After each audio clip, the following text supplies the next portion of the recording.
Bueno, gente, bienvenidos entonces a la reunión de avances de los becarios de iniciación. El objetivo de esta reunión, bueno, es compartir los avances que tuvieron los becarios durante este año. Estos son uno de los becarios más recientes del LIFIA. Algunos de ellos comenzaron en septiembre, octubre del año pasado, y otro grupo comenzó recién, bueno, en marzo, abril de este año. Así que bueno, esto no es un examen, no es una evaluación, chicos, estén tranquilos, estén relajados, la idea es que lo pasen bien, que lo aprovechen, que puedan compartir la experiencia de haber estado haciendo los primeros pasos en investigación, y también, bueno, si podemos detectar que hay temas en común, que puedan colaborar entre ustedes, que se conozcan mejor. Sí, el objetivo de la reunión es justamente ese, ¿sí? No es una evaluación, sino una puesta en común, para que nos conozcamos mejor, sepamos en qué está trabajando cada uno, y en lo posible, si se pudiesen establecer colaboraciones o vínculos entre ustedes, fantástico, ¿sí? Ese es el objetivo. Bueno, hoy entonces vamos a tener las presentaciones de Leonardo, Ariel, José, Nicolás, Guillermo, Andrés, Candela, Luciana y Felipe. ¿Sí? Este grupo comenzó el año pasado. Leonardo, Ariel y José ganaron una beca de estímulo a las vocaciones científicas del CIN, que es el Consejo Interuniversitario Nacional. Eso tiene mucho mérito porque es una beca muy competitiva, se compite con estudiantes de todo el país, de todas las universidades de todo el país, y bueno, ellos obtuvieron una beca. José no la pudo tomar porque justo se graduó el mes pasado, así que José la tuvo que rechazar, y posiblemente entonces la beca de José posiblemente se la asignen al siguiente en la lista, que es Nicolás. Así que Nicolás, posiblemente en estos días ojalá tengas noticias del CIN, que también te asignan una beca. ¿Bien? Bueno, y José en estos días se presentó al CONICET para empezar sus estudios de doctorado. Así que también, ojalá que CONICET le asigne a José su beca. Bueno, y este grupito, Candela, Luciana y Felipe, accedieron recientemente a la beca interna del LIFIA de estímulo a las vocaciones científicas. Bueno, entonces este es el equipo más nuevo, más fresquito de iniciación a la investigación del LIFIA. Bueno, organizamos la presentación, la organizamos así aleatoriamente. Lo ideal no sería que cada uno presente lo suyo y se vaya corriendo, ¿sí? Lo ideal sería que todos nos quedemos a escuchar los proyectos de todos y podamos preguntar, comentar, ¿sí? Cada uno va a tener 10 minutos o menos. Yo voy a ser bien estricta, no los voy a dejar pasar del tiempo para que todos puedan presentar, ¿sí? Pero lo ideal sería sí, que puedan participar, ¿bien? Que no sean nada más presento lo mío y apago la cámara, apago el micrófono y no escucho a los demás, ¿sí? El objetivo no es ese, no es solo presentar lo mío, sino escuchar a los demás y poder aprovechar también lo que los demás dicen, ¿bien? Así que bueno, en principio el orden que tiramos así es un poco aleatorio. No sé si por ahí si alguno necesita alterar el orden, lo podemos alterar. Bien, en principio sería esto, ¿no? Arranca Candela, después sigue Andrés, después sigue Nicolás, después sigue José, después Ariel, Guillermo, Luciana, Felipe y Leo. Bien, ese sería el orden. Si quieren cambiar algo, no hay problema. Bien, A mí me gustaría Guille, presentar primero por un tema de si llegan a bueno. venir. Lo ideal sería quedarme, pero Guille, si llegan a claro, venir. bueno, dale, Guille, te dejo segundo, entonces dale, la dejamos a Dale, Candela, que ya le pasé el co-host, y después de Candela seguís vos, ¿ok? perfecto. Bueno, yo les voy a ir pasando el co-host para que puedan presentar pantalla, ¿bien? Si es que quieren mostrar algún PowerPoint, si quieren charlar directamente, no hay ningún problema, ¿ok? Bueno, entonces empezamos con Candela, ¿bien? Bueno, no sé si alguien quiere decir algo antes de comenzar con las presentaciones. No sé, Ale, como director, si querés comentar algo.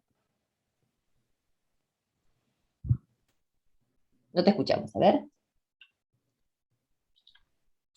No encontraba el botón, no encontraba el botón para sacar el Es micrófono. el Zoom, bien. Bueno, no, gracias por la presentación, Clau, y gracias a todos por hacerse un rato para presentar lo que están haciendo. Y bueno, felicitaciones por haber llegado hasta este punto con el avance del trabajo. Seguiremos haciendo de este tipo de reuniones a medida que sigan avanzando. Así que vamos nomás. Bien, perfecto. Bueno, Candela, adelante entonces, tu turno. Vale. Eh,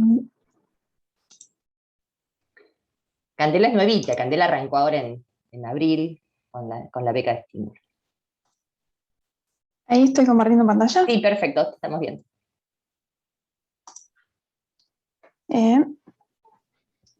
Bueno, el tema de la beca es diseño e implementación de una herramienta de soporte para conducir experiencias de codiseño en modalidad distribuida, usando técnicas de design thinking.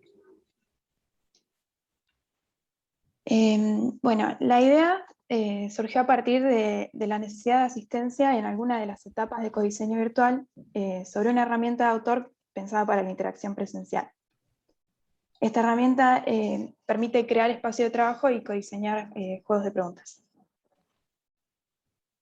Bueno, a partir de esta necesidad nos propusimos el relevamiento y análisis de herramientas existentes que puedan ser utilizadas en estas etapas, y en base a ese análisis la idea era diseñar una herramienta como soporte para conducir experiencias de codiseño y poner en práctica el prototipo. Bueno, comenzamos relevando herramientas que se venían usando o podrían ser utilizadas en algunas de las etapas de codiseño. Algunas de las herramientas son estas, que son Draw.io, Miro, MindMeister, Tricider y LucidSpark. Y bueno, en base a esto analizamos estos recursos intentando buscar la posibilidad de extensión o integración para poder adaptarlas al dominio específico de la herramienta de autor. Y como ninguna de las herramientas se ajustaba a la personalización que estábamos buscando, por ejemplo, Draw.io creo que es de código abierto, pero si la editabas perdías la posibilidad de trabajar colaborativamente, o algunas de las otras aplicaciones tenían funcionalidad gratuita limitada. Entonces lo que decidimos hacer fue implementar una herramienta propia. Bueno, además del relevamiento y análisis de recursos, decidimos llevar a cabo una experiencia de codiseño virtual sobre creación de un juego de preguntas utilizando la herramienta de autor. Y la idea de esta experiencia era explorar el codiseño sincrónico distribuido y detectar qué etapas en particular necesitaban soporte. Para esta experiencia, cada uno de los que participamos se había instalado el APK y estábamos conectados en llamada. Y descubrimos que para actividades como la configuración del espacio de trabajo o la decisión de qué preguntas o puntos de interés manteníamos en el juego, necesitábamos que todos podamos ver la pantalla del que estaba el creador, que era el que estaba editando la visibilidad. Y además, para esta experiencia, el facilitador ya había seleccionado la temática del juego y qué preguntas tenía que cargar cada uno, pero en caso de que se quisiera diseñar la temática o las preguntas de forma colaborativa, sería necesaria una herramienta que permita la generación y selección de ideas. Bueno, además, en base a esta experiencia se escribió un paper sobre cómo llevar a cabo experiencias de codiseño distribuido, tanto sincrónicas como asincrónicas, y las diferencias entre este tipo de codiseño y el presencial. Y el paper fue enviado y aceptado en las Jornadas Argentinas de Informática de este año. Bueno, finalmente comenzamos con el diseño y la implementación de la herramienta. Tanto la aplicación web de soporte como la aplicación de codiseño para Android usan el mismo proyecto en Firebase, es decir que las modificaciones que se hacen en unas afectan a la otra. Y bueno, se decidió usar Angular para implementar la aplicación web porque la herramienta de autor también usaba Angular gracias a Ionic. Y bueno, la idea era poder utilizar la mayor cantidad de código posible, que terminó siendo menor cantidad porque nos dimos cuenta que había algunas diferencias entre implementar Angular en una aplicación Android con una aplicación web. Y bueno, para mostrar los edificios usamos Google Maps. Y bueno, la idea a partir de ahora es continuar con la implementación de la herramienta para que se pueda generar preguntas para un juego, la temática o preguntas para un juego móvil, poder modificar la configuración y poder acordar qué puntos de interés o preguntas quedan en la versión final del juego. Y además queremos realizar experiencias de codiseño utilizando la herramienta para ver qué ajustes se necesitan para mejorar la utilidad de la herramienta.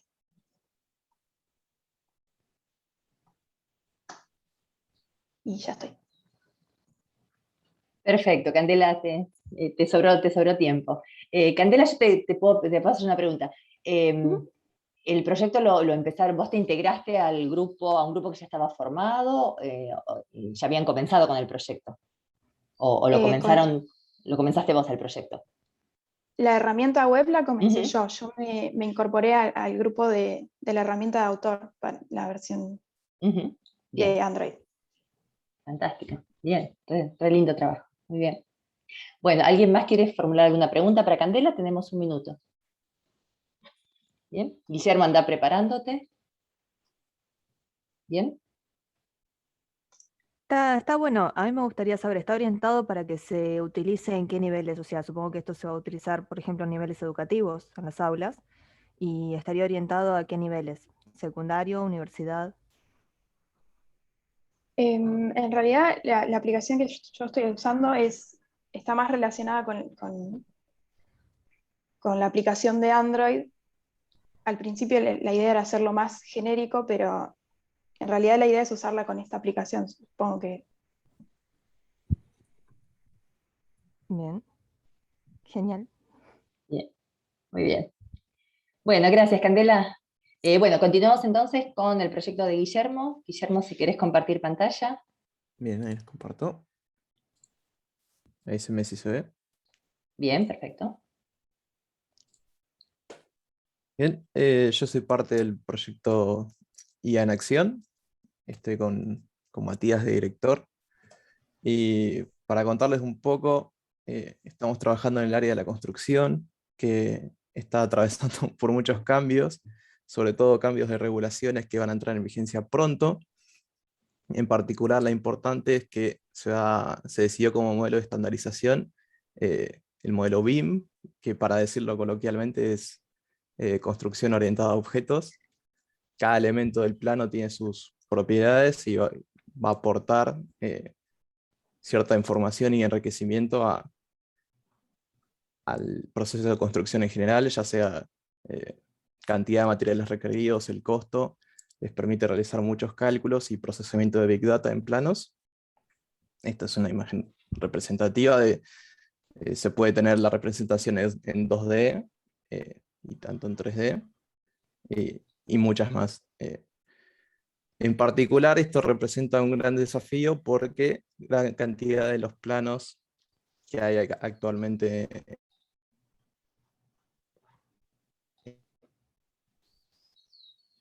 en Argentina están en formato papel, y pasar a este modelo de estandarización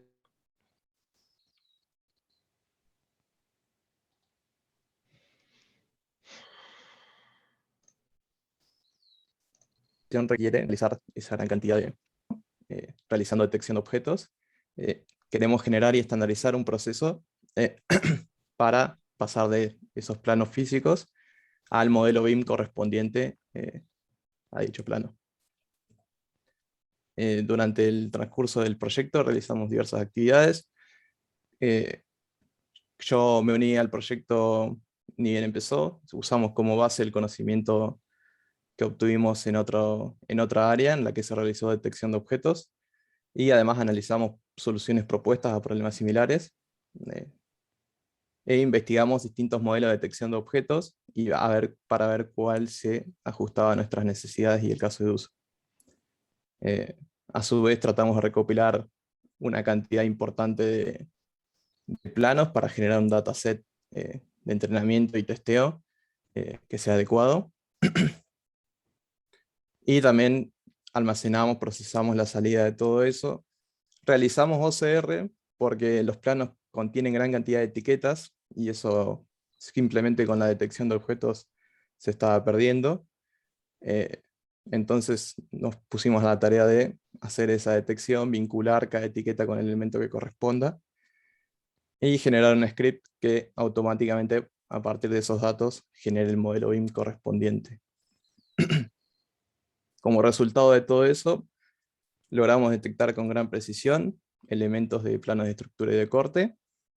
Detectamos y vinculamos las etiquetas, lo que nos permite un enriquecimiento semántico de toda la información que obtenemos. Y generamos exitosamente un modelo BIM que representa el plano de entrada.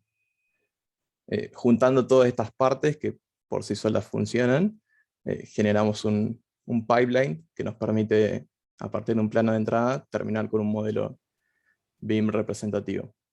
Y acá unas imágenes de muestra de lo que sería. Lo primero es el etiquetado del plano. Lo segundo, una salida de la detección de objetos. Y a partir de esa salida se iría generando el modelo BIM. Esta es una representación muy simple porque no teníamos ninguna más importante a mano. Y eso es todo. A futuro, lo que estamos trabajando ahora es pasar a trabajar con planos de arquitectura, que lo dejamos para más adelante. No comenzamos con ese porque es un desafío más importante, ya que tiene muchos elementos, muchas cosas que quizás los modelos de detección de objetos es más complejo de realizar que con los planos de estructura. Ese es el desafío actual. Y eso es todo por mi presentación. Bien, bien, excelente, Guillermo, fue muy interesante.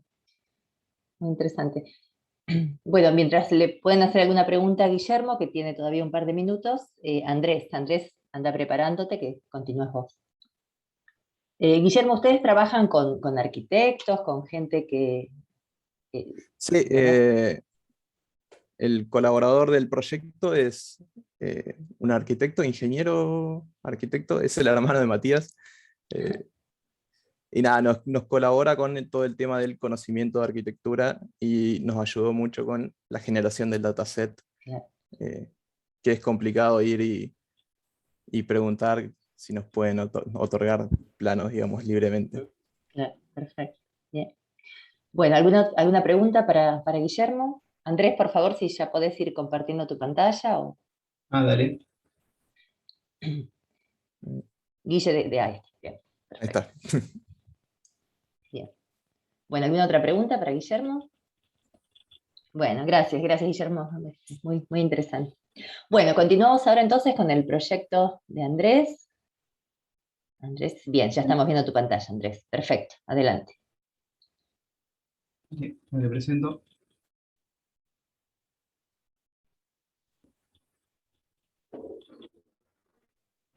Bueno, mi proyecto es Inteligencia Artificial y Colaboración Mediada por Tecnología para el Registro Sostenible de Eventos en la Producción Hortícola.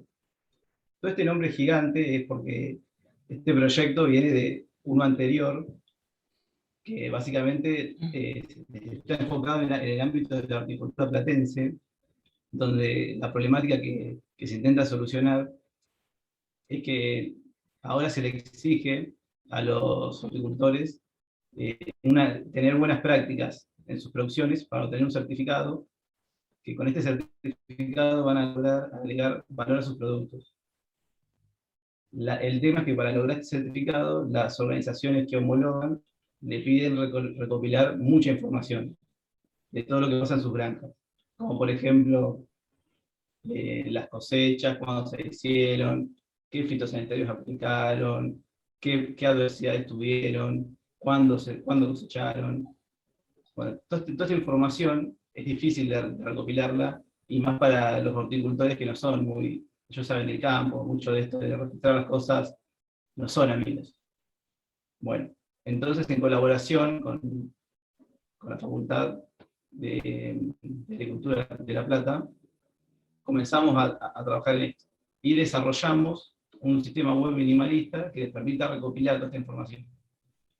Lo que pasó al final fue que cuando lo desarrollamos todo, para nosotros estaba re bien, re lindo, los horticultores solo lo usaban dos o tres horticultores, que eran los que nos ayudaban a nosotros. Para los otros horticultores les parecía la herramienta tediosa, molesta, no les gustaba.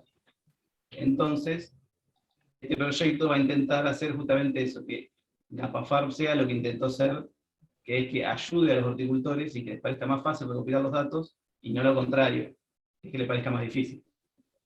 Para lograr esto, lo que vamos a hacer es implementar predicción de los formularios para que estos formularios largos que tienen que completar ellos en el sistema se autocompleten solos.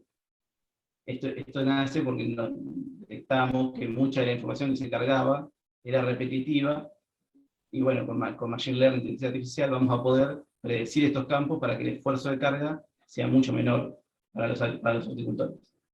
De este modo, la idea sería lograr que la herramienta sea más fácil de usar y que cada vez más horticultores puedan empezar a usar herramientas de software que antes no lo hacían. Para lograr esto, por supuesto, lo primero que tuvimos que hacer fue juntarnos con varios horticultores que nos cuenten su experiencia con la herramienta, y bueno, llegamos a las conclusiones que te decía antes. Una vez logrado esto, comenzamos a buscar en la bibliografía experiencias similares para ver si lo que estábamos pensando tenía sentido, estaba validado, y conseguimos información buena en ese sentido, dado que también en el ámbito también que se vio esto era en la medicina, donde cuando se empezó a usar herramientas de software en la medicina, encontramos que también tenía este problema de que los enfermeros no lo sabían usar, y bueno, con inteligencia artificial y colaboración mediada se logró mejorar eso. Una vez esto, comenzamos con la recopilación de datos, porque como en GapaFarm no había mucha información, tuvimos que empezar a pedir Excel a diversos horticultores, y bueno, los Excel no eran justamente bien estructurados y organizaditos. Tuvimos que preprocesar toda esa información y volver a estructurarla toda. Una vez logrado eso, sí pudimos empezar a entrenar modelos predictivos. Y bien, el último paso, por supuesto, era enlazar estas dos cosas, que era que era el sistema GapaFarm con los modelos que trabajamos nosotros. Para esto utilizamos un servicio web, se consulta desde la aplicación web, y bueno, y así pide las consultas para consultar los campos. Bien. Lo que logramos hasta ahora fue tener este servicio, que en verdad es un sistema híbrido, porque algunos campos no usan solo los modelos predictivos, sino que también funcionan como un sistema experto. Hay algunos campos que directamente es una cuenta o algo así más sencillo, entonces simplemente opera como un sistema experto, no se corre ninguna red neuronal, nada.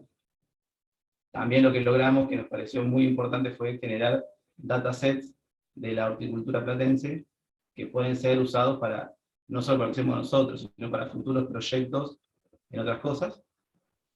Los modelos que conseguimos tenían una eficacia bastante buena, llegamos al 90%.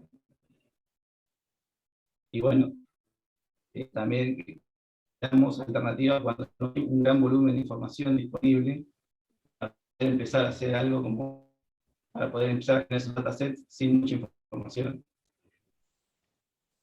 Y bueno, también en el marco de esto se escribieron 2 artículos, no son en específico del proyecto nuestro, sobre GapaFarm en general. Y también estoy escribiendo la tesis de grado con Guillermo, el que presentó antes, todo este tema. Y bueno, eso Bien. es todo. Bueno, muy bien, Andrés, fantástico. ¿Quieren formularle alguna pregunta, Andrés? Mientras tanto, se va preparando Nicolás. Nico, preparándote para compartir.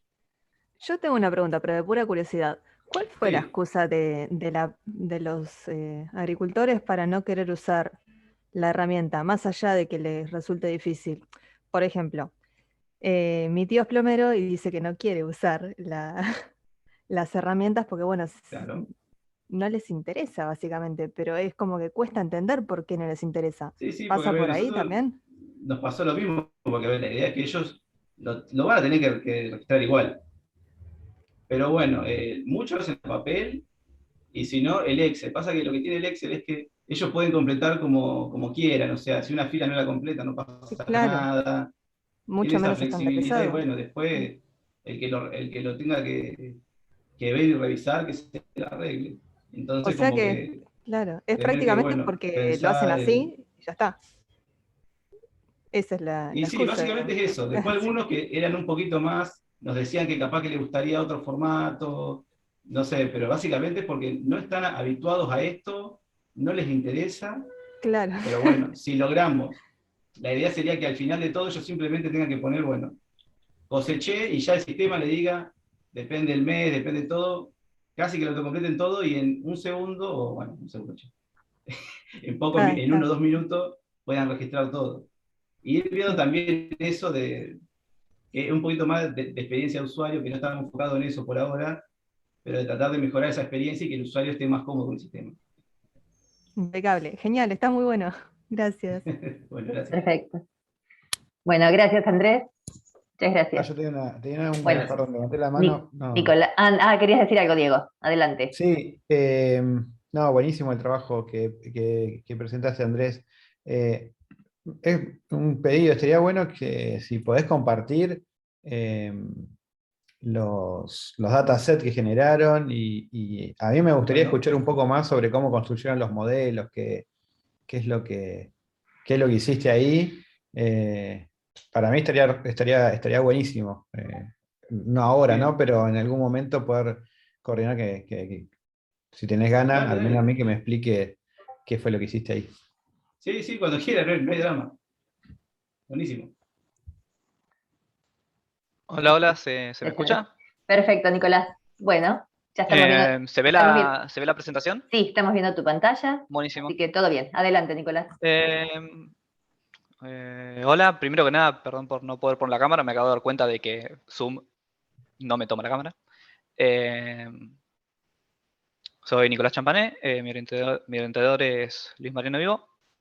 El título del proyecto es Técnicas y herramientas de ingeniería de software web adaptable y ágil basada en modelos de soporte semántico y cross-sourcing. Básicamente lo que se busca en el proyecto es desarrollar conceptos y técnicas útiles de ingeniería de software para generar características cuando no hay características, para seleccionar características cuando hay muchas características, generar y seleccionar características específicas para aplicaciones específicas y completar los desafíos y enfoques asociados al análisis de diversos tipos de datos. Para esto, primero me introducí en el desarrollo de inteligencias artificiales, más concretamente redes neuronales, con un framework de Python llamado Keras, con el que en principio desarrollé 2 inteligencias artificiales, más en modo de introducción, porque yo no sabía nada del tema, y a partir de ahí desarrollé un par más por mi cuenta, con el cual terminé más o menos trabajando con varios tipos de datos, imágenes, numéricos y otras cosas. Con esto, mientras hacía todo esto, también estuve investigando, leí un libro llamado Feature Engineering for Machine Learning and Data Analytics, en el cual se habla mucho y dando ejemplos y todo sobre los temas que se propusieron como objetivos del proyecto. Habla mucho sobre generación de características a partir de datos concretos. Habla sobre, por ejemplo, da ejemplos sobre cada tipo concreto de datos, como por ejemplo texto, imagen, data streams, cómo tratarlos, qué tipo de características se puede extraer de los mismos, de qué forma. Da varios algoritmos también. También plantea muchos ejemplos de la vida real, como habla mucho sobre la ingeniería de características en entornos de streaming, donde los datos van llegando constantemente a través del tiempo. Habla mucho da ejemplos como sobre Facebook, Twitter, en los cuales es necesario tener cierto tipo de precauciones aparte de lo que ya además de lo que ya es tener los datos concretos todos en el mismo tiempo. También habla sobre la selección de características, da también ejemplos, da algoritmos con los cuales se pueden tratar, transformación de datos, y habla bastante sobre el tema de la integración de la inteligencia artificial sobre la ingeniería en características y cómo actualmente es una de las herramientas más populares para el tratamiento de datos. En base a esto, terminamos aprendiendo básicamente sobre las inteligencias artificiales, especialmente redes neuronales, herramientas para el desarrollo, como podría ser Keras, y que es el framework este Python en el que hablé al principio. Y además sobre ingeniería en características y la complejidad al analizar los datos, el seleccionarlos, el extraer datos a partir de los datos crudos del momento y la integración de las inteligencias artificiales sobre esto, que es, como había dicho antes, uno de los puntos más... una de las cosas más populares actualmente, en caso aparte de que con todo el tema de internet y esto, que hay mucho dato que es analizable para entrenar estas inteligencias artificiales.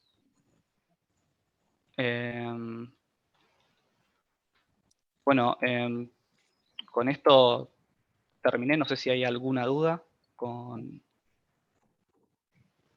Bueno, Nicolás, el bien, proyecto. bien, fantástico, gracias. Mientras, bueno, ¿alguien le puede hacer alguna pregunta a Nicolás? Se va preparando José, sigue José. ¿Alguien le Nico, quiere yo preguntar? aprovecho y Bien. pregunto. Dale. Muy interesante, la verdad que te metiste a estudiar un tema. A ver, está bueno que en muchos proyectos empieza a aparecer esto de inteligencia artificial, que es un tema que tenemos que ponernos a estudiar todos y que no está en el core de las materias, no tenemos muchas materias en las que los aprendamos, así que implica hacer lo que hiciste vos, que es ponerse a estudiar, agarrar libro y ponerse a estudiar con algún director que te guíe. Escúchame, Sí. no alcancé a darme cuenta si mencionaste en los datasets con los que hacían pruebas, ¿en qué temas eran? ¿De qué dominio eran? Trabajamos en un principio con datasets numéricos y de imágenes que no tenían ningún tipo de dominio, eran más tipo introducción para mí, porque yo no sabía nada del tema hasta que me metía, básicamente me metí en parte a aprender por las malas, digamos. Yo me interesaba el tema y como veía que no había muchas cosas, quería tener al menos algo un poquito guiado de lo que sería la inteligencia artificial para no encontrarme yo solo con el problema. Entonces aproveché la oportunidad para aprender un poco sobre esto y con Claudia más o menos aprendí me pasaron un par de ejercicios y eso, y después por mi parte encontré varios cursos y otras cosas que por otros lados donde terminé también probando otros tipos de datos y cómo analizarlos y implementarlos. Sí, Nicolás es que estuvo estudiando, entonces estuvo trabajando con datasets públicos, pero no con un Claro. objetivo concreto de resolver un problema concreto. Él ahora, bueno, tiene que comenzar su tesina de grado, y bueno, ahí sí, para la tesina de grado, la idea es buscar un dominio particular donde sea necesario encontrar una solución de inteligencia artificial, y bueno, ahí se dedicará durante su tesina a resolver un problema concreto. Sí, hasta ahora estuvo investigando así con datasets públicos. Excelente, gracias. Bueno, muchas gracias, Nico. Entonces, bueno, le damos lugar a José. José, ¿estás por ahí? Bien, acá está José. ¿Vas a compartir pantalla, José? Sí. Está bien, ¿no? No te... Mazo. Bien.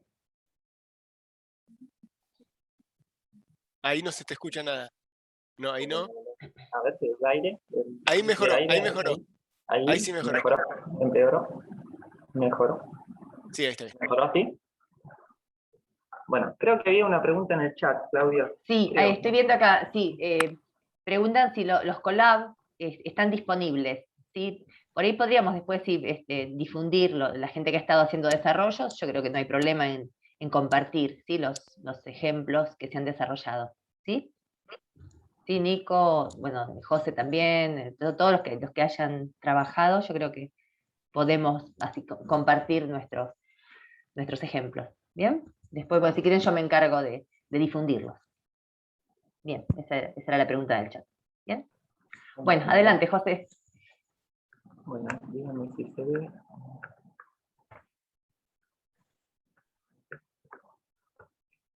Bueno, de paso, antes que nada, agradecer en lo que a mí respecta, y creo que hablo por los demás becarios, ¿no? La oportunidad que brinda el laboratorio con la mecánica de apoyar e incentivar también el estudio y los desarrollos, ¿no? Porque, por ejemplo, en mi caso particular tenía colgada mi tesina de grado, y eso me sirvió como un impulso para, primero es como un mimo, como hablábamos siempre con Roxana y Claudia, como un mimo del lado de la facultad, que uno por ahí ya se empieza a desligar a medida que finaliza la carrera, y bueno, eso es como un mimo y es un incentivo para nuevos desarrollos, ¿no? Y continuar el nexo con la facultad e investigando. Así que antes que nada, gracias por la oportunidad. Bueno, mi tesina de grado y trabajo asociado tenía que ver con lo que veníamos hablando recién, ¿no? Asociado a las técnicas de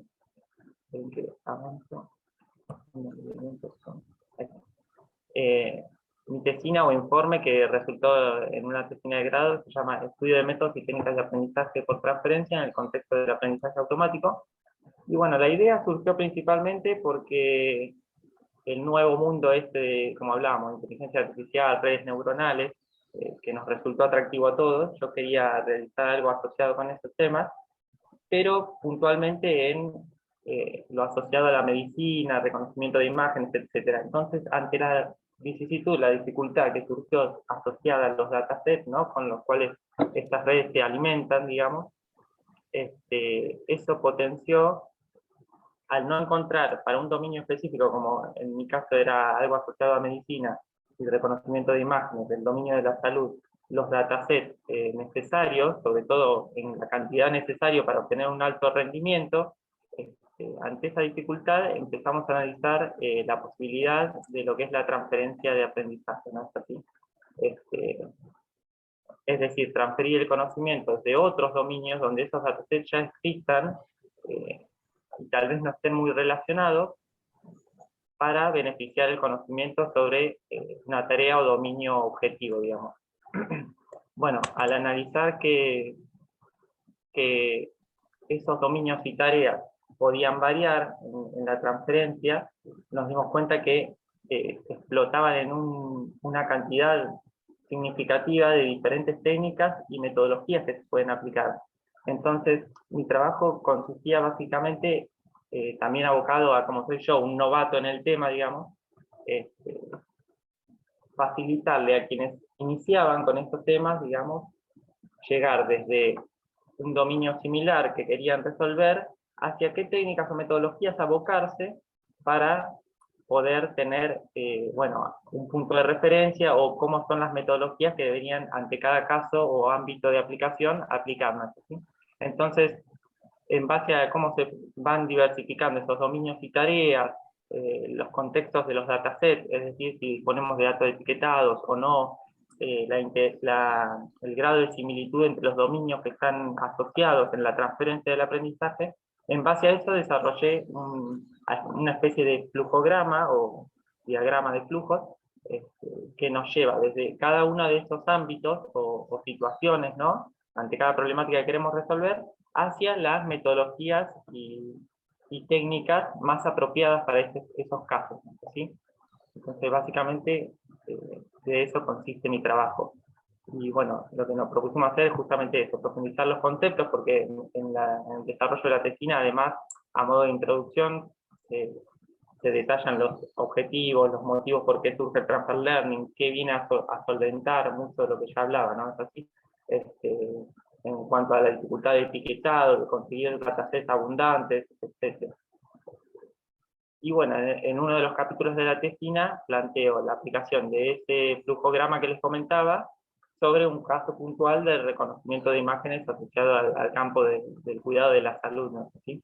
Si bien la tesina es una tesina teórica, investigativa, me parece que sería muy interesante que sea a futuro. Por eso esta tesina está planteada como piedra fundacional, digamos, porque después debería ser complementada con una implementación que acredite, verifique o desacredite lo que yo planteo aquí en cuanto a la transferencia, ¿no es así? O sea, meterle el factor empírico que diga, bueno, ¿esto es correcto o no es correcto? algo de mi propuesta de trabajo de doctorado está asociado a este tema que les comentaba. Bueno, básicamente lo que le comentaba, lo que se logró es exponer los conceptos fundamentales. La tesina aborda, o sea, digamos, en cada una de las ramas que les comentaba, desde los cuales ese flujograma que yo planteo degenera, cada uno de esos temas aborda en profundidad en diferentes papers e investigaciones que nos llevan hacia, como les comentaba, las metodologías más adecuadas de acuerdo a cómo varían los dominios, etc. Lo del marco metodológico, que ahí lo nombro, lo que desarrollamos. Y, bueno, justamente no se escribió artículo, pero sí un informe que el resultado fue mi tesina de grado, que ya la entregué, que fue aprobada, digamos. Y bueno, en cuanto al aprendizaje nuevo, por lo menos en lo personal, y como hablábamos recién, me parece que un poco para todos es como un nuevo campo. A mi experiencia particular fue significativo porque es algo que de conocimiento total era cero en todo este mundillo, digamos. Entonces, particularmente, la pregunta que me surgía siempre era eso, bueno, ¿cómo hago para conseguir un dataset para hacer, no quiero modificar el dominio que yo quiero abocarme a resolver? Entonces, por ejemplo, en el campo de cuidado de la salud, ¿cómo hago para resolverlo? Y bueno, y eso me llevó al dominio de la transferencia del aprendizaje. Así que para mí fue nuevo y la verdad muy enriquecedor. Eso sería básicamente el trabajo que realicé. Bien, perfecto, José, muchas gracias, fantástico. Bueno, mientras alguien le hace alguna pregunta a José, seguimos con Ariel. Sí, Ariel, ¿te vas preparando? Bueno, ¿alguna pregunta para José? Sí, Quería preguntarle. dale, Dale. No, yo, es como, me parece puntapié de donde van a venir otras preguntas, pero no ahora, digamos, en otro momento, porque me parece que diste en un problema realmente complejo, que es la carencia de datasets, o, por ejemplo, en el trabajo que estuvimos haciendo con Andrés, los datasets que tenemos son chicos y además en algún momento se arranca sin datasets. Entonces, entender, me imagino que no es trivial darse cuenta cuál dataset te podría servir para intentar hacer una transferencia o algo así. Entonces, digamos, lo que a mí me gustaría que pase es por ahí, Andrés, que en algún momento se junten con José, Andrés y José, para charlar a ver si eh, esto que está estudiando José no es aplicable al menos la problemática que tenemos en Capapharm, Andrés. Claro, yo te iba a preguntar, porque nosotros justamente tuvimos que hacer los datasets sin todo tu bagaje de conocimiento que estás investigando, agarramos los Excel, los preprocesamos y los recontraprocesamos para tener algo que nos sirva en algunos modelos. Pero para muchos otros vamos a tener que empezar con un sistema experto para que recién cuando se empiece a usar eso, tener la información para hacer modelos mejores, más precisos. Estaría bueno si nos puede compartir cómo lograrlo sin este paso previo. Sí, así que ahí tienen charla para Sí, después. Dale. Bien, para Dale, seguir. buenísimo. Fantástico. perfecto, espectacular. Sí, Buenísimo. sí. Bien. Gracias. Bueno, gracias, José. Bueno, Ariel, ya estás preparado. José, deja de compartir Listo. la pantalla, así le damos lugar a Ariel.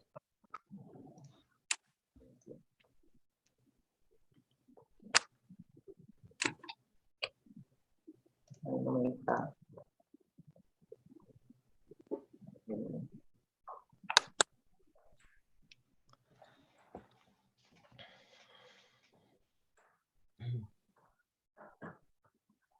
Estoy intentando. A ver, Ahí está. Ariel. Bien, ahí estamos viendo tu pantalla, Ariel. Adelante. Bueno, Adelante. buen día, gente. Yo soy Ariel. Junto a... ¿Cómo es esto? Ahí está. Ahora aparezco yo, David Gracián Ariel. Mi orientadora es Claudia Pons. Y ideamos un proyecto que se llama Técnicas de Inteligencia Artificial, basadas en una integración de la lógica simbólica y no simbólica.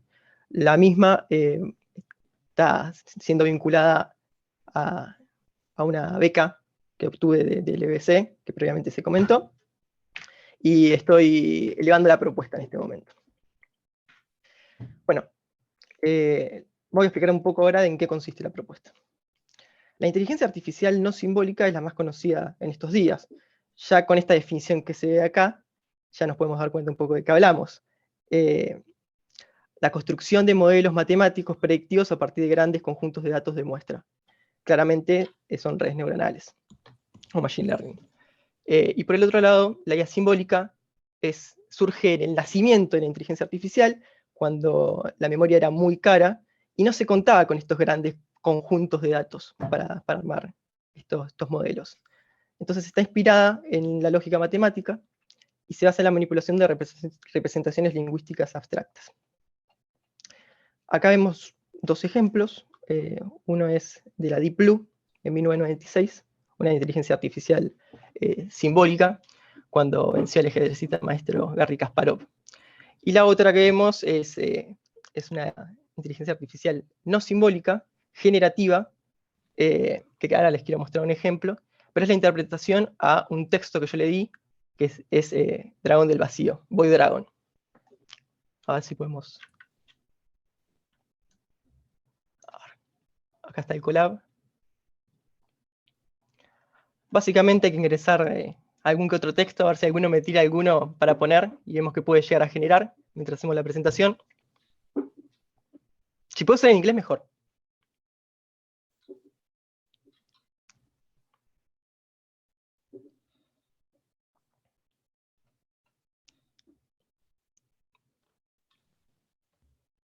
Si lo pongo algo yo. No, estamos flojos de hay creatividad. que entiende por el concepto de Lifia, pero lo intentamos. A ver, dale. Lo intentamos si querés. Está chequeado, Ariel. Está chequeado. Pero probando. Para acá está haciendo la ejecución. Acá estaba generando el mundo full of cores o algo así. Fíjense que es bastante interesante. Bueno, al menos a mí me flasheó demasiado. Bueno, mientras tanto, a ver si seguimos un poco con la presentación. Un poco como comentaban los chicos, comentaba José o Nicolás, me tocó investigar muchísimo sobre el campo de la inteligencia artificial, el estado actual, hoy en día de la misma. Implementé varios modelos, muchos de esos están acá, por ejemplo, el de clustering, el de regresión, el de deep learning, obvio, árboles de decisión. Estuve viendo también las aplicaciones que tenían, trabajé con grandes conjuntos de datos, por ejemplo, Kaggle me salvó la vida, no sé si ustedes conocen o han trabajado.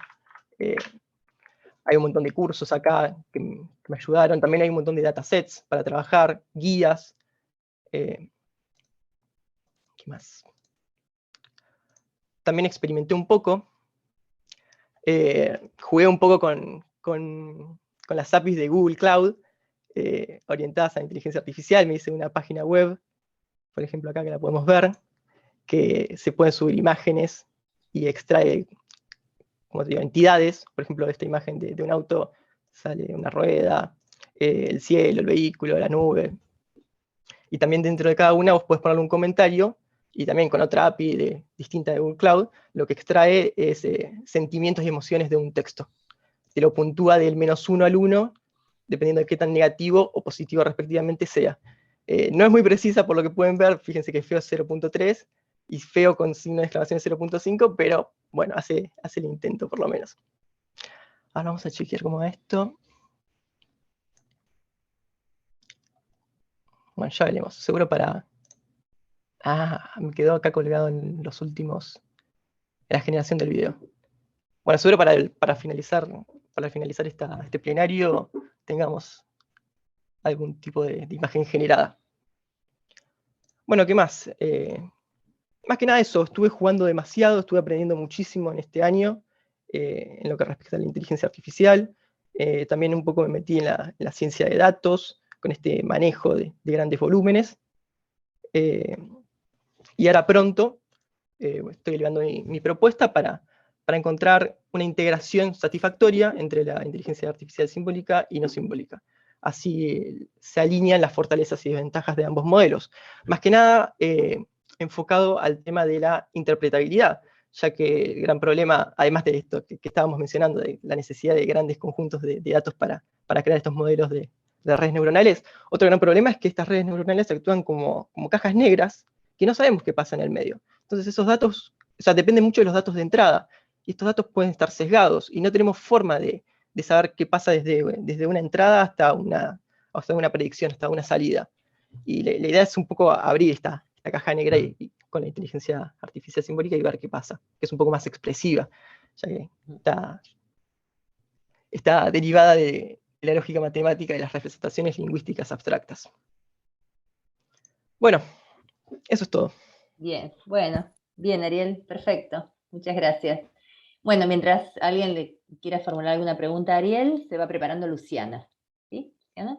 Ya tenés el control. Bueno, ¿alguien quiere comentarle algo a Ariel? ¿Alguna pregunta? Bueno, Ariel también tiene bastantes ejemplos para compartir, hechos con Colab, así que Ariel creo que no hay problema, ¿sí? En compartirlos con el grupo.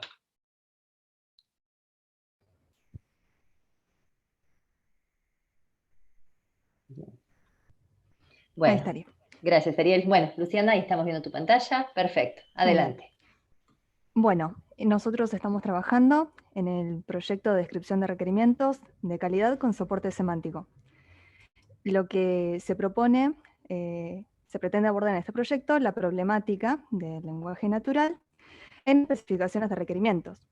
Para esto se plantea un proceso que pretende transformar una especificación de requerimientos en información útil con la cual se pueda construir un grafo de conocimiento, y ese grafo de conocimiento nosotros podemos usarlo para analizarlo, aplicarle técnicas, y con eso poder identificar debilidades que son propias del lenguaje natural, y bueno, buscar alguna forma de resolverlas.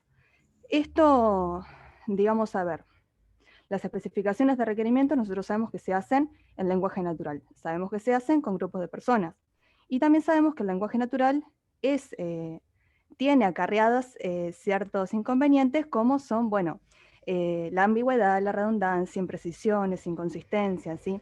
Y bueno, ese tipo de cuestiones hay que tratarlas porque si uno las deja, la especificación puede llegar a estar mal hecha, de acuerdo a lo que el cliente nos estaría pidiendo, y bueno, eso podría tener, por supuesto, un impacto negativo en el producto que uno entrega.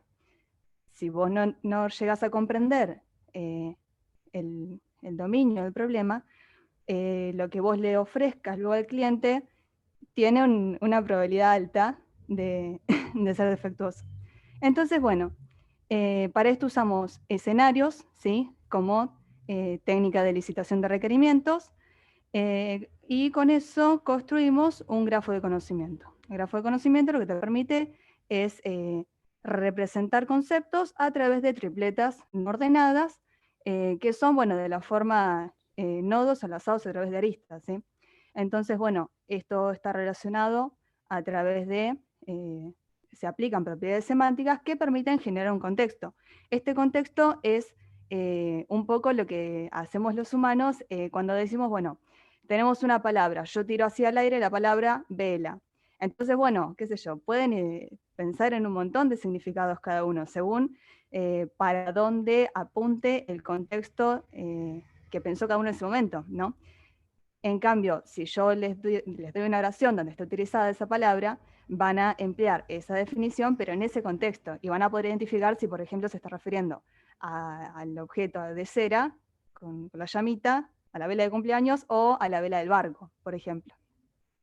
Entonces, bueno, la gracia de esto es, a partir de la especificación, poder hacer un grafo de conocimiento, que ese grafo de conocimiento se pueda enriquecer, ¿sí? Porque lo que está bueno es que son fácilmente expansibles, entonces los puedes enriquecer constantemente, tanto con otros grafos de conocimiento que representen otras partes de los conceptos, como con bases de conocimiento, como por ejemplo son Wikidata, ¿sí? Que ya tienen ciertos conceptos precargados, y que está re bueno poder aprovecharlos. Entonces, bueno, con esto lo que se quiere apuntar es a identificar estas debilidades y poder revisar las especificaciones en busca de mejorarlas y validarlas, ¿sí? Ese sería el proceso. Entonces, bueno, dentro de las actividades puntuales que realizamos, nos encontramos con que empezamos con un documento de especificaciones de requerimientos hechas con escenarios. Entonces, a partir de estos escenarios, la verdad es que representaban muy bien cómo funciona en la realidad, porque era de la plantación de tomates, ¿no? Entonces, el experimento que se había hecho, el trabajo que se había hecho, mejor dicho, era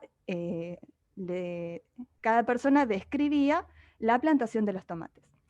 Entonces agarrabas el escenario, por ejemplo, de la siembra, y claro, uno te decía, no sé, agarras, haces el pozo, pones la semilla y lo tapas, y se terminó. Y el otro capaz te decía, no, analizar la tierra, extraer las características, secar la semilla, ponerla de tal manera, con tal cantidad de luz, y eran la verdad muy distintas las especificaciones, y bueno, eso es justamente lo que te hace dar cuenta de cuán redundante puede llegar a ser o imprecisa puede llegar a ser una especificación en lenguaje natural, sobre todo cuando trabajan grupos de personas, ¿sí? Y que cada uno te puede describir un mismo concepto de formas distintas. Entonces, bueno, eso por un lado. Por el otro lado, lo que tenemos es que si bien los escenarios está bueno porque tienen cierta estructura, tienen la estructura, ¿no?, de que tienen, bueno, el título, los recursos, los actores, tienen como una estructura que no es un texto plano como una entrevista, pero siguen teniendo oraciones, ¿sí?, que es necesario procesarlas. Para procesar esto, aplicamos herramientas de procesamiento del lenguaje natural para extraer las características más importantes y con eso poder hacer un grafo de conocimiento, ¿sí? Entonces, nosotros tenemos que ser capaces de identificar, ¿sí?, de un texto las entidades y las relaciones que ocurren entre esas entidades. Para esto, claramente tenemos que detectar qué es lo importante de cada una de las oraciones, ¿sí?, sin perder información importante en el proceso. Bueno, entonces, construimos una herramienta en Python, ¿sí? La hicimos con Spacy, como procesamiento de lenguaje natural, y bueno, aplicamos RDF para poder representar el grafo y poder construir con eso la ontología que se podía visualizar en Protégé. Cumple, la herramienta está buena, le ingresabas los escenarios en formato JSON, porque se podía representar, también estaba bueno por eso los escenarios, vos los podías representar como un JSON porque te quedaba la clave, que sería el actor, ponele, y al lado del valor sería, no sé, la lista de actores. Entonces era muy fácil acceder a esa información y poder procesarla después. Y bueno, por otro lado, lo que trabajamos fue en la presentación de un artículo, ¿sí? Entonces, además del conocimiento que adquirimos en la construcción de un proceso y una herramienta, estuvo bueno la parte de darse cuenta de que escribir un artículo es una tarea muy complicada por el tema de tener que tanto buscar la información, leerla, clasificarla, seleccionarla, y el relevamiento bibliográfico que hay que hacer y la capacidad de poder expresar las ideas con el conocimiento que vos adquirís en el lenguaje técnico que es necesario, la verdad que es un desafío que está muy bueno. Pero bueno, el artículo que presentamos fue aprobado y va a ser presentado en el CASIC el día miércoles 6 de octubre. Así que bueno, como conclusiones de esta experiencia, me pareció que está bueno ampliarlo un poco más, ¿sí? Porque nosotros generalmente cuando hablamos de resultados obtenidos vamos a hablar de lo técnico. Y sí, está bien, a ver, lo técnico es lo más notable, hicimos una herramienta, escribimos un paper. La herramienta te permite potencialmente identificar debilidades en una especificación, la especificación que es una de las partes más importantes del proceso de desarrollo, ¿sí? Entonces, bárbaro, está bueno por ese lado. Ahora, lo técnico también es un conjunto de actividades que incluyen otro tipo de cosas que en realidad son lo fundamental que te llegan a conseguir los resultados en lo técnico. Por ejemplo, cuando hablamos de lo colaborativo, nos referimos a, no sé, bueno, la verdad que el trabajo que hicimos, el compañerismo que hubo dentro del grupo estuvo muy bueno porque nos permitió ayudarnos entre todos y mejorar las ideas gracias a la colaboración justamente que hubo entre cada uno de los integrantes. Y junto con lo emocional, que a lo que me estoy refiriendo es que, bueno, las personas cuando están contentas trabajan mejor.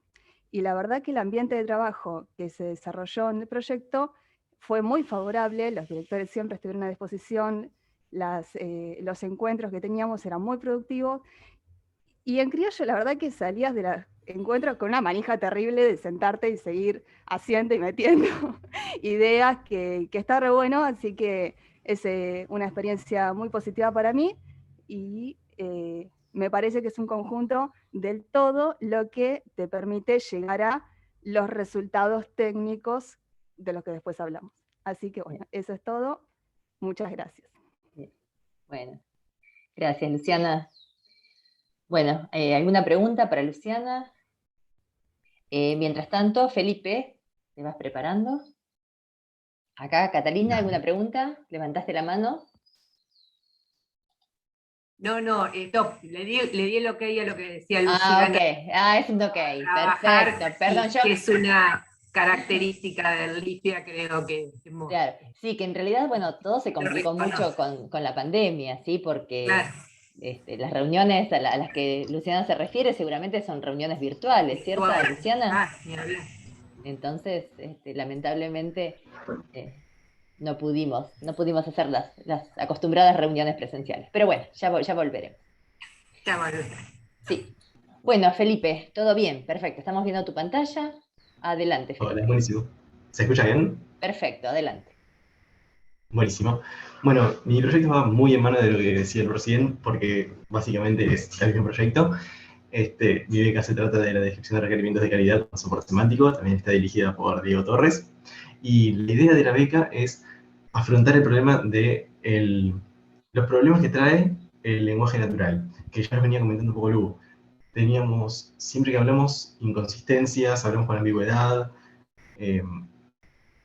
nos expresamos mal, repetimos información, omitimos información, y todo esto cuando queremos expresar requerimientos de software, que es el papelito que le vamos a dar a una persona para que después haga exactamente eso y produzca un sistema, si lo hacemos mal desde el inicio, va a ser una catástrofe. De alguna forma nos va a salir mal, o va a ser una pérdida de tiempo en un futuro, o va a ser una pérdida de dinero en un futuro, o ambos.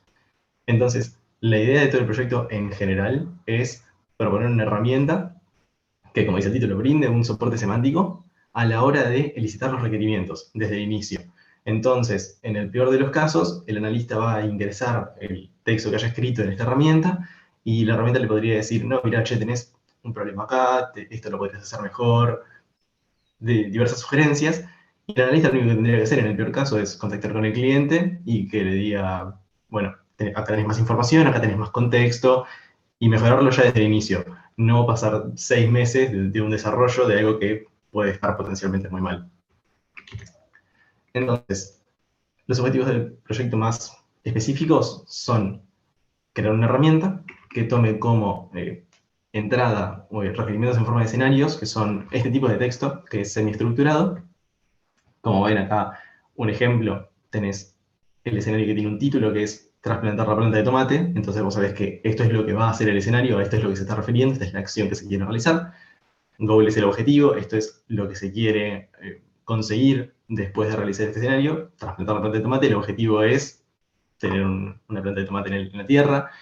El contexto, que es lo que yo necesito que esté hecho antes de arrancar a hacer este escenario. Actores, como una lista de actores o personas que van a participar de la producción de este escenario o de llevarlo a cabo.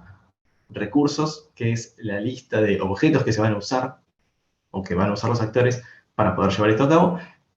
Y los episodios, que son una lista de pasos que sirven para llevar de 0 a 100 todo el escenario, ¿no?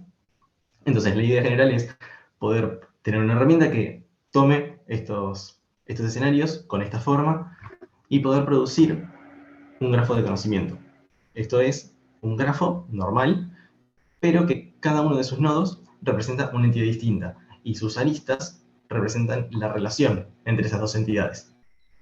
Entonces, así lo que podemos hacer es tener una representación del dominio que antes estaba en lenguaje natural en una estructura que es muchísimo más fácil de manipular programáticamente, ¿no es cierto?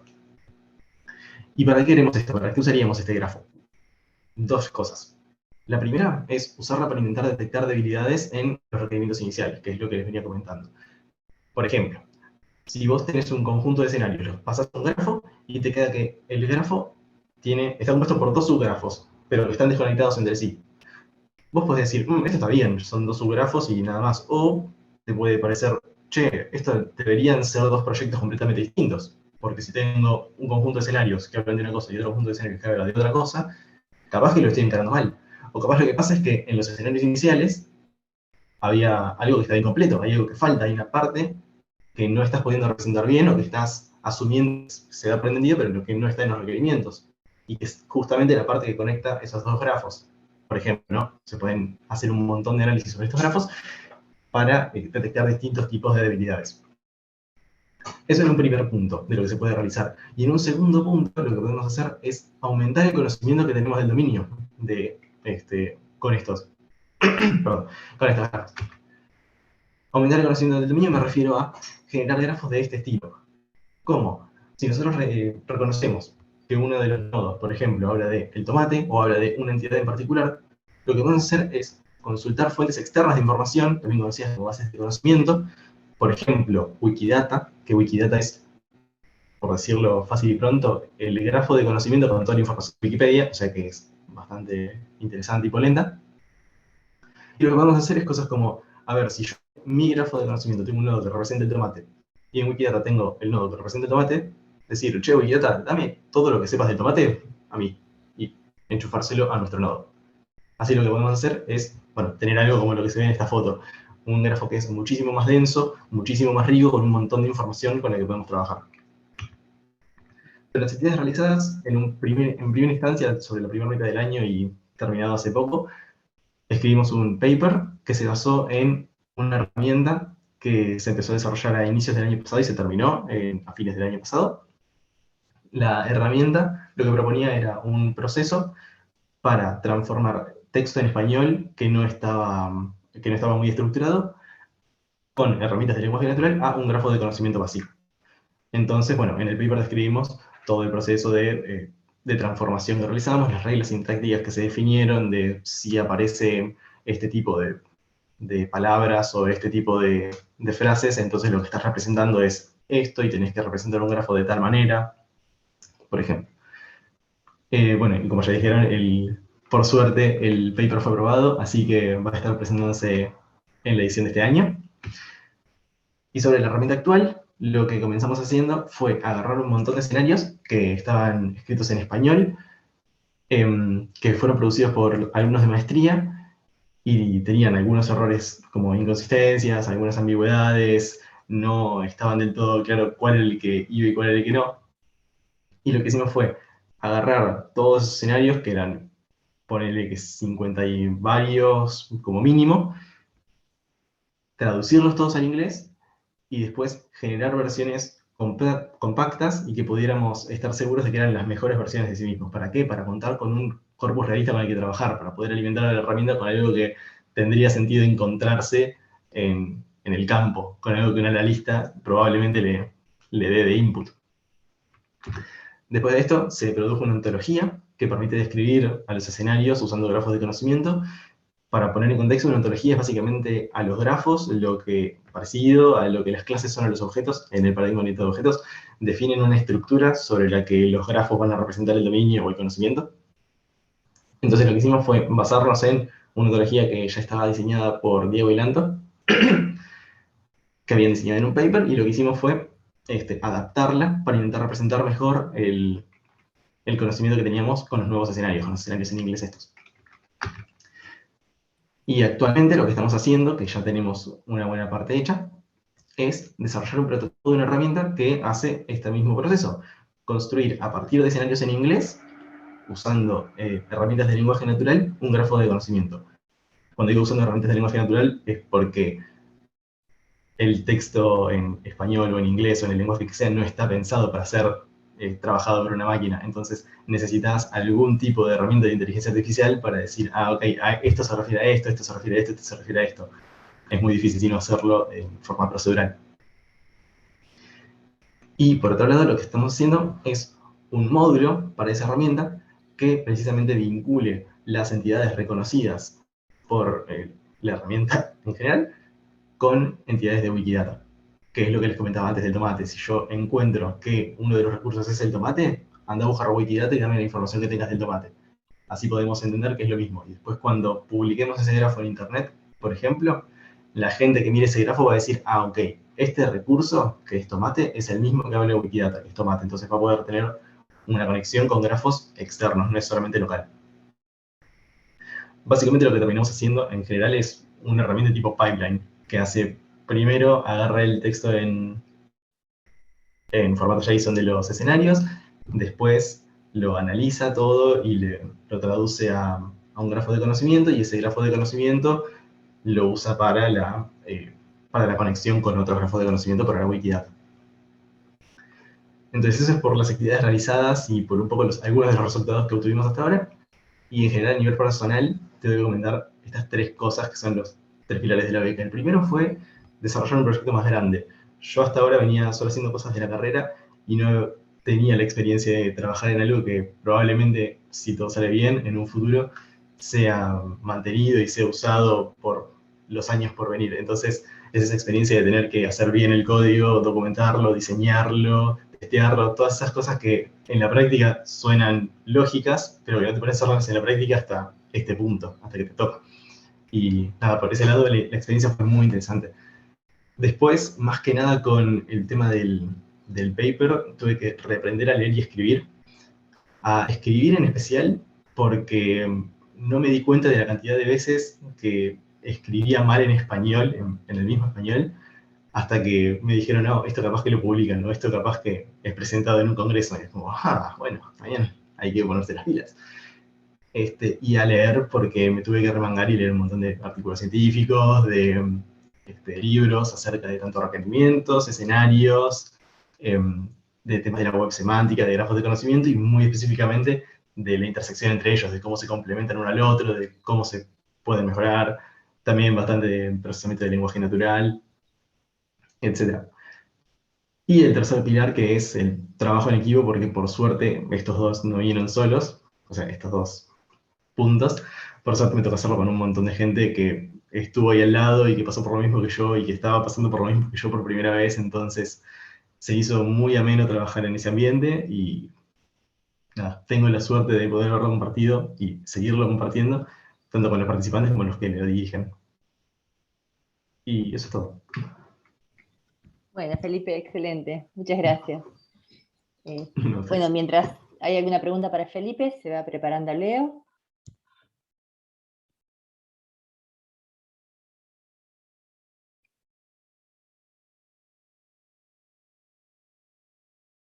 Leo, bien, ahí estamos viendo tu pantalla. Bueno. ¿Y se ve todo bien? Buenas. Todo bien, sí, perfecto. Bueno, adelante, Leo. Bueno, yo voy a hablar del proyecto en el que estuve trabajando, que es detección temprana de perfiles de usuarios a partir de eventos de interacción web, con el director Julián Griguera. ¿Cuál fue la motivación de este proyecto? En las aplicaciones, los usuarios generan muchas interacciones. Estas interacciones se guardan de formas llamadas logs, y estos logs se pueden investigar para generar datos sobre estos usuarios. Por ejemplo, qué les gusta, a dónde acceden, cómo se comportan. Entonces, y para este análisis de datos, todos los usuarios cuentan igual. ¿Qué quiere decir esto? Que no hay un perfil definido para cada tipo de usuario, sino que se analizan todos los datos y de eso se sacan conclusiones. Pero, ¿qué pasa? Por ejemplo, embarcándonos más en lo que sería usar aplicaciones web. Un usuario que usa shortcuts para usar la web no tarda el mismo tiempo que uno que usa scrolls y mouse para encontrar diferentes cosas en una página web. Entonces, esto no determina que alguien sea peor o mejor que otro usuario, pero distinguir a estos usuarios entre sus formas de uso, de cómo usan la web, cómo exploran y qué hacen, nos puede llevar a un mejor análisis de la información que nos puede enriquecer los datos con los que ya contamos. Además de esto, está bueno poder hacer este análisis de los datos y esta identificación de una manera rápida. ¿Para qué? Para que la información sea anónima y además poder proteger la privacidad de cada usuario. Entonces, ¿cuáles serían los objetivos de este proyecto? El primero es generar uno o varios modelos de perfiles de usuarios, como dije antes, para poder interpretar mejor los eventos que estos vayan generando en las diferentes aplicaciones. El segundo objetivo es poder lograr una detección de perfil de usuario con los modelos generados anteriormente, utilizando alguna herramienta de aprendizaje supervisado o sin supervisión. Y como objetivo, o como tercer objetivo, es hallar una relación entre cómo predecir este perfil y el tiempo y los eventos que necesitamos para poder predecirlo, logrando que sea un conjunto mínimo de datos en el menor tiempo posible para lograr una buena predicción. Habiendo hablado de los objetivos, ¿qué tareas fueron realizadas hasta ahora? Lo primero, un estudio del estado del arte del tema, en donde después de leer muchos autores, encontramos que básicamente hay dos corrientes de estudio de análisis de logs. Por un lado, el análisis de interacciones en herramientas específicas de aplicaciones de escritorio, y por otro lado, el análisis de la web, pero con logs de servidores, que es una vez que el usuario ya ha salido de la aplicación, y a lo que a nosotros nos interesa es mientras el usuario utiliza la aplicación. Entonces, ¿qué necesitamos? Datos. ¿Cómo conseguimos los datos? Realizando un capturador de eventos en una página web, en un experimento que lo compartimos, quizás han participado. Era una página web de un diario de mentiras que tenía diferentes titulares. Entonces, el experimento consistía en 3 tareas, que era, como dice la pantalla, encontrar un titular que se designaba de forma aleatoria y clicar sobre el título. Al finalizar las 3 tareas, apareció un formulario que preguntaba edad y nivel tecnológico autopercibido, o sea, cómo uno cree que usa la web y la computadora en general. Esto se iba a utilizar para poder clasificar los datos en un futuro. Estos datos fueron guardados en una base de datos MongoDB. Entonces, aprovechando el Aggregation Framework que este traía, pudimos calcular diferentes métricas basadas en lo que decían los autores. Entonces, por ejemplo, de los diferentes eventos calculamos la distancia recorrida con el mouse, la distancia del scroll, la velocidad que utiliza una persona el mouse, las pausas del mouse, y así, o muchas otras métricas. Ya teniendo todas las métricas, procedimos a utilizar las herramientas de hojas de cálculo para poder analizar y visualizar las diferentes muestras del capturador. Y notamos un par de cuestiones especiales. Los niveles tecnológicos que brindamos iban del 1 al 4. Y lo primero que notamos es que la gente no se suele autopercibir entre nivel 1 y 2, por lo que tuvimos que juntar el conjunto de datos para poder definirlo mejor. Y lo otro es que no había tendencias claras en cómo la gente utilizaba la web en ese experimento. Entonces, bueno, ¿qué pasó? Procedimos a utilizar scikit-learn para entrenar una regresión lineal con las métricas que fuimos calculando. Y la verdad, no dio buenos resultados. Dio un coeficiente de determinación cercano a 0, que traducido es no predice bien. Siempre daba el resultado de que con cualquier conjunto de datos que las personas eran de nivel tecnológico 3.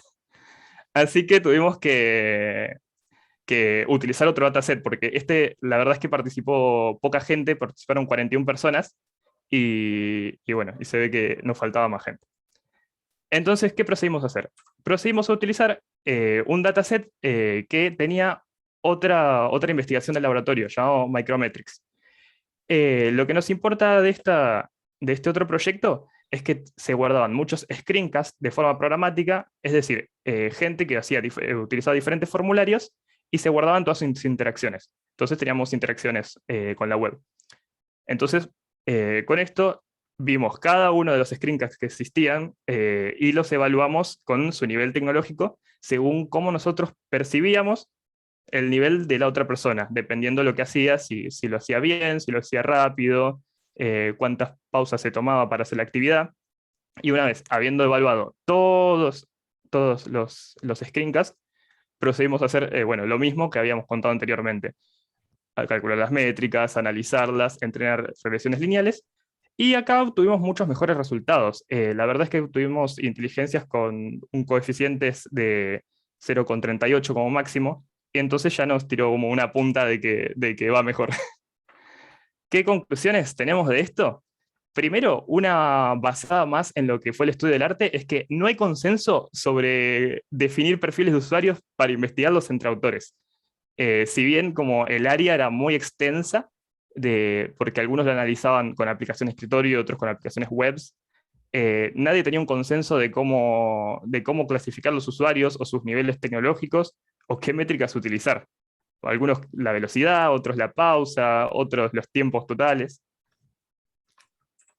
Otro segundo resultado que podemos ver al analizar las métricas es que esto va más enmarcado en el análisis que tuvimos con Micrometrics y tener que hacer el rating nosotros de cada screencast.